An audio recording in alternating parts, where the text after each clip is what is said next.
Siguiendo la trayectoria de Abraham, en la Biblia, video número 69. Siguiendo la trayectoria de Abraham, es una serie de videos, donde se detalla, lo que la Biblia enseña acerca del patriarca, Abraham.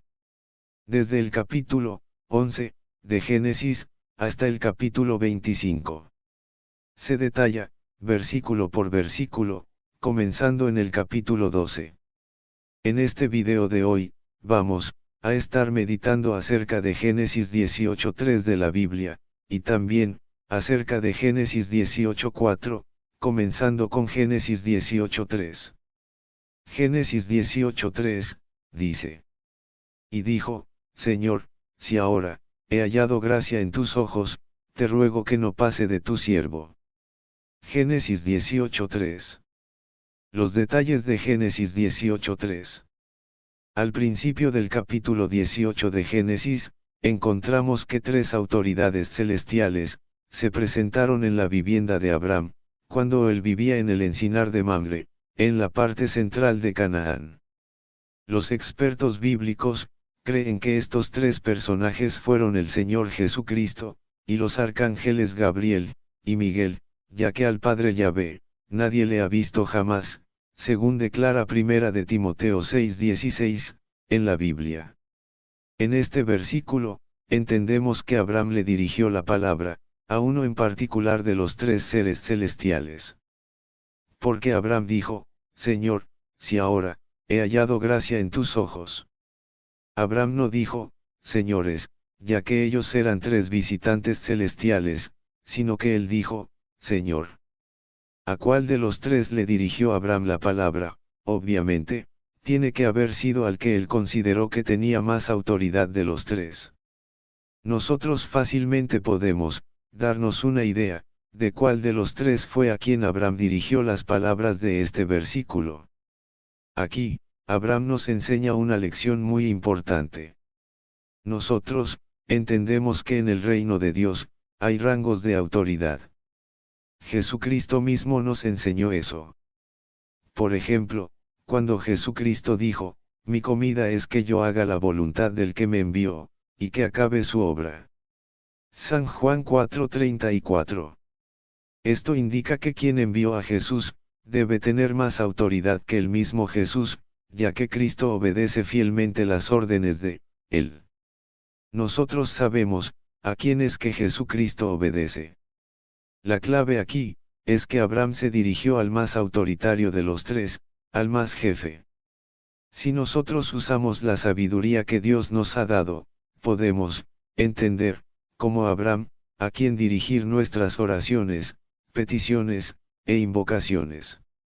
A esta altura, como seguidores de Jesucristo, cada uno de nosotros ya debe haber comprendido, que tenemos entrada al trono de Dios, por medio del mismo Jesucristo.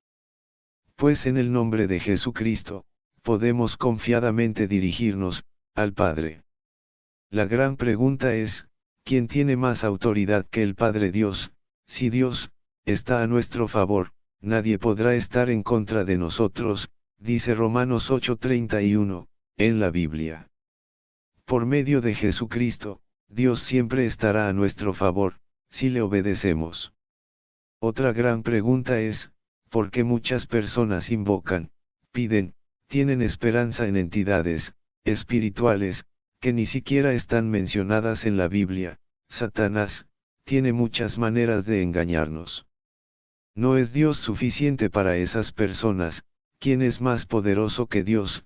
Ninguna entidad espiritual es más poderosa, más amorosa, más misericordiosa, más dispuesta a ayudar que Dios. ¿Por qué, entonces, muchas personas ponen a Dios a un lado, y prefieren invocar entidades espirituales, simplemente porque se dejan engañar de Satanás? Jesucristo dijo, todo lo que ustedes pidan a Dios, en mi nombre, yo lo haré. Así la grandeza del Padre se mostrará a través del Hijo. Yo haré lo que pidan en mi nombre. San Juan 14:13-14, Biblia, pdt. Usted debe leer por usted mismo estos versículos en su Biblia. Dios es nuestro Creador, y Él es un ser muy responsable. Él se siente responsable de nosotros, ya que Él decidió que cada uno de nosotros existiera. Él no nos creó para que estemos invocando entidades espirituales, que ni siquiera están mencionadas en la Biblia, la palabra de Dios. Invocar significa llamar la atención, pedir ayuda con humillación, clamar, etc. En lo espiritual, estas acciones solo debemos practicarlas con Dios, nuestro Creador. Esto Dios lo demanda de nosotros, porque Dios es un ser celoso de nosotros, ver Éxodo 25. Si Dios es celoso con nosotros, es una señal de su gran amor hacia nosotros. El que ama de verdad, en ciertas ocasiones, siente celos por el ser amado.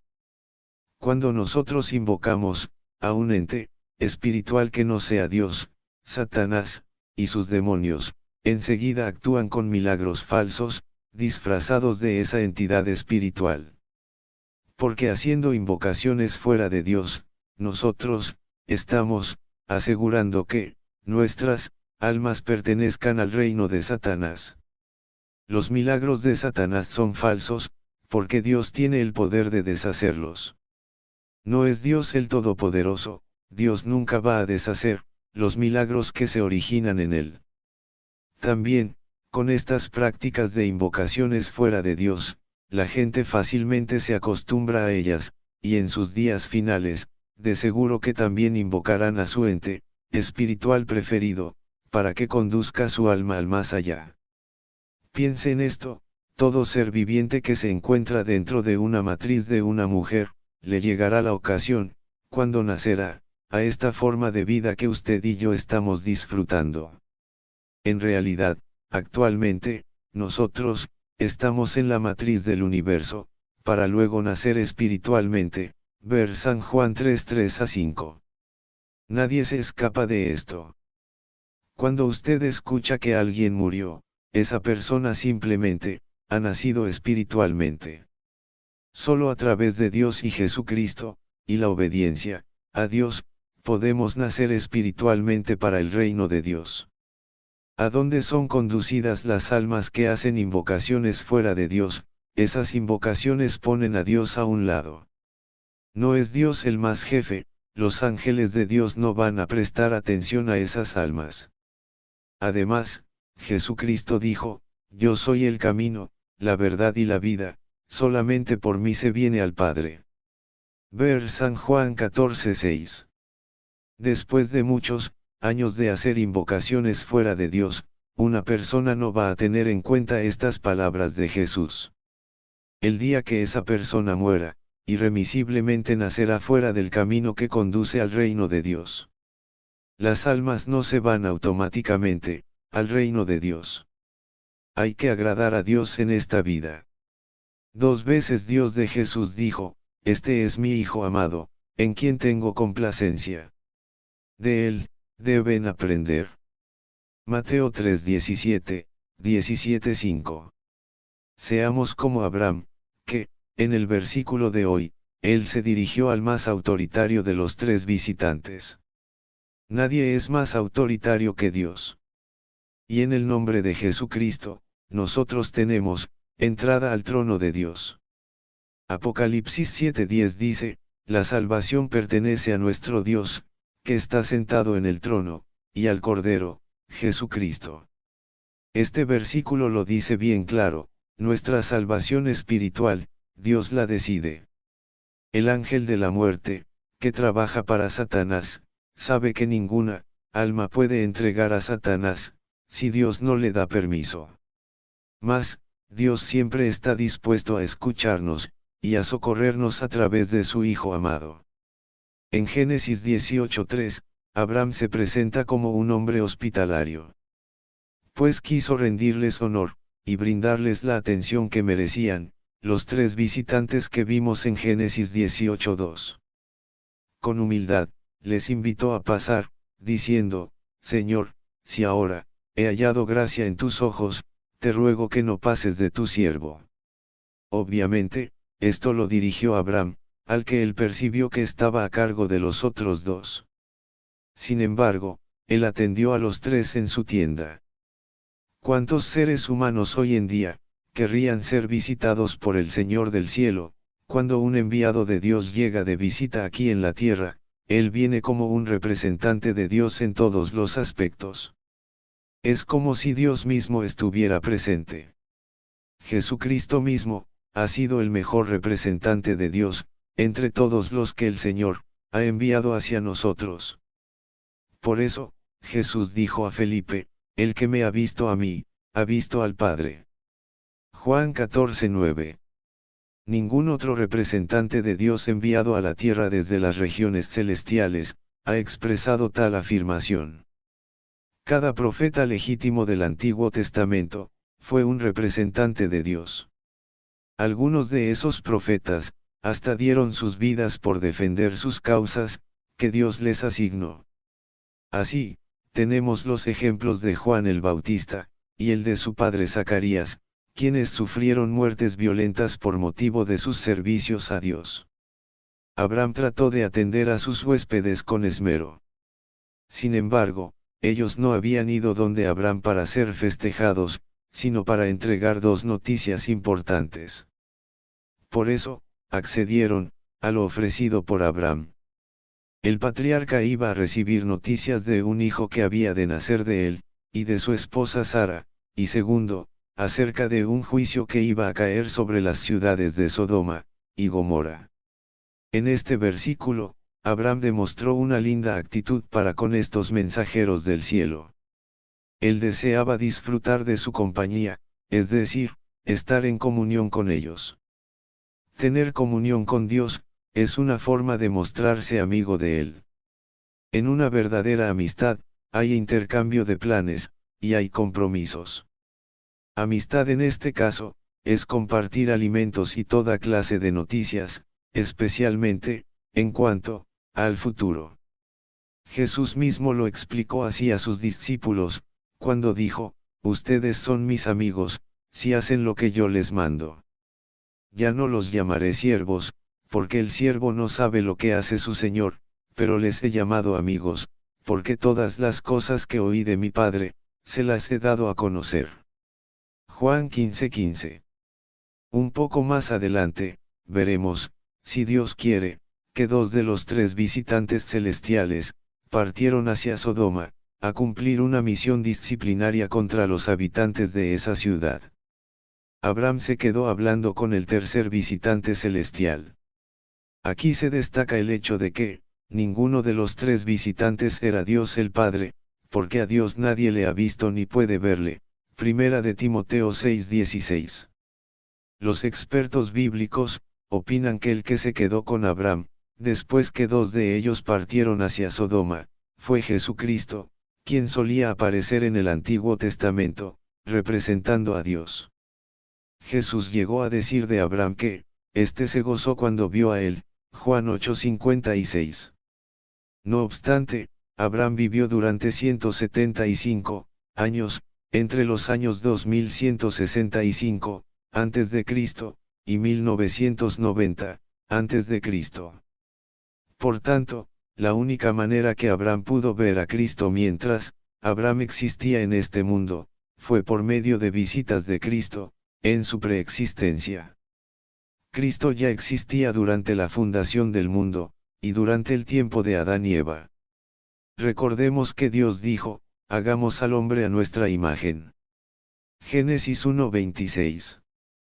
¿Con quién estaba Dios hablando cuando expresó esto? Él se lo dijo a su Hijo Jesucristo, y al Espíritu Santo, al principio de los tiempos. Cada una de las personas divinas da testimonio de las otras dos. Hasta aquí con Génesis 18:3. Ahora vamos a meditar acerca de Génesis 18:4. Este versículo dice: permítanme traerles un poco de agua. Luego laven sus pies, y descansen bajo un árbol. Génesis 18:4. Los detalles de Génesis 18:4. En los tiempos de Abraham y posteriores en el Antiguo Testamento, existía una costumbre que, cuando llegaba visita a un hogar, el anfitrión proveía agua al visitante, para que él mismo se lave los pies. El anfitrión proveía el agua, pero no acostumbraba lavarles los pies a los invitados, ya que ese era trabajo de la servidumbre. Podemos ver esto, en este caso, cuando los visitantes celestiales llegaron a la vivienda de Abraham. Está también el caso de Lot, cuando él fue visitado por 2 de los 3 visitantes, leemos que él dijo: miren, señores, por favor acepten quedarse en la casa de su siervo, pasen aquí la noche, y lávense los pies. Mañana pueden levantarse temprano, y seguir su camino. Génesis 19:2, Biblia, pdt. Notemos que tanto en el caso de Abraham como en el de Lot, los anfitriones no proveyeron criados de ellos, para que laven los pies a tan distinguidos visitantes. Cuando el criado de Abraham visitó a Labán, este también le dio al criado agua para que se lavara los pies junto con los hombres que le acompañaban. Génesis 24:32. Esta costumbre de lavarse los pies, también existió en el tiempo de los jueces de Israel, Jueces 19:21. Con el paso del tiempo, se originó, y se estableció que un siervo en un hogar pudiente, tenía la misión de lavar los pies al patrón del hogar. Cuando el Señor Jesús decidió lavar los pies a sus discípulos, San Juan 13:1-5, este acto tuvo 2 propósitos. Primeramente, fue un acto de enseñanza a ser humilde, en contra de la arrogancia. Segundo, el Señor Jesús sabía que su hora había llegado, y que se estaba por terminar de cumplir el antiguo pacto. Él también sabía que era necesario establecer un nuevo pacto, por medio de su propia sangre, por medio de su muerte vicaria, y sustitutiva en la cruz del Calvario. Si este acto de Jesús nada más hubiese sido una lección de humildad, Él les hubiera explicado esto a los discípulos. En cambio, cuando Jesús se humilló lavando los pies a sus discípulos, algunos quisieron rechazar este acto de Jesús, principalmente Pedro. A este y a los demás, Jesús les dijo: lo que yo hago, tú no lo comprendes ahora, mas lo entenderás después. Juan 13:7. Si lo que Jesús hizo hubiese sido una lección de humildad solamente, bastaba con que lo hubiera hecho con uno, y después les hubiera explicado a todos cuál era el propósito de la enseñanza. Cuando el Señor Jesús lavó los pies de los discípulos, prácticamente ya había terminado la cena. Por lo tanto, lo que el Señor hizo, no fue simplemente una costumbre, o tradición, sino que lo hizo para establecer una práctica cristiana nueva. Hoy en día, muchas iglesias cristianas, de vez en cuando, practican el lavado de los pies. Notemos que cuando el Señor Jesús entró en el hogar de Simón el fariseo, este no le ofreció agua para que Jesús lave sus pies, ni se ofreció lavarle los pies a tan distinguido visitante. Cuando Jesús le reclamó a Simón el fariseo, le dijo: no me diste agua para mis pies. Lucas 7:44. Aquí podemos ver que no era una costumbre que el anfitrión lavara los pies de los invitados. La costumbre de lavarse los pies en esos días era, antes de comer, y antes de acostarse, Cantares 5:3. Algunos seguidores de Jesucristo dicen que practicar el lavado de pies no es necesario. Esto contradice las enseñanzas del Señor Jesús. Él dijo: ustedes deben lavarse los pies, unos a otros. Les he dado ejemplo, para que traten a los demás como yo los he tratado a ustedes. Juan 13:14-15, Biblia pdt. El mandamiento no es para que sean como yo he sido, sino, para que hagan como yo he hecho. No es solo para ser humilde, sino también para lavar los pies literalmente. Las dos cosas van juntas. El Señor Jesús no dijo que lo practicáramos en el espíritu solamente, sino que también lo hagamos de hecho. La necesidad de observar el lavado de pies es enfatizada en la declaración de Jesús al apóstol Pedro, cuando le dijo: si no te lavare, no tendrías parte conmigo. Juan 13:8. En este versículo de hoy y en los dos anteriores, hemos visto cuán hospitalario fue Abraham. ¿Es la hospitalidad una forma práctica de servir a Dios? El aceptar la hospitalidad, permite a otros practicar la generosidad. Está en la Biblia. Lucas 10:7 dice, quédense en esa casa, coman, y beban lo que ellos les ofrezcan, porque los que trabajan merecen recibir su sustento. La hospitalidad, es un don que crece con la práctica. Romanos 12:13 dice, compartiendo para las necesidades de los santos, practicando la hospitalidad. Al practicar la hospitalidad, podríamos, agasajar aún a los ángeles. Esto está en la Biblia, pues Hebreos 13:2 dice, den hospedaje a los que lo necesitan, pues recuerden que algunos que así lo hicieron, sin darse cuenta, hospedaron ángeles. Que Dios bendiga a usted ricamente.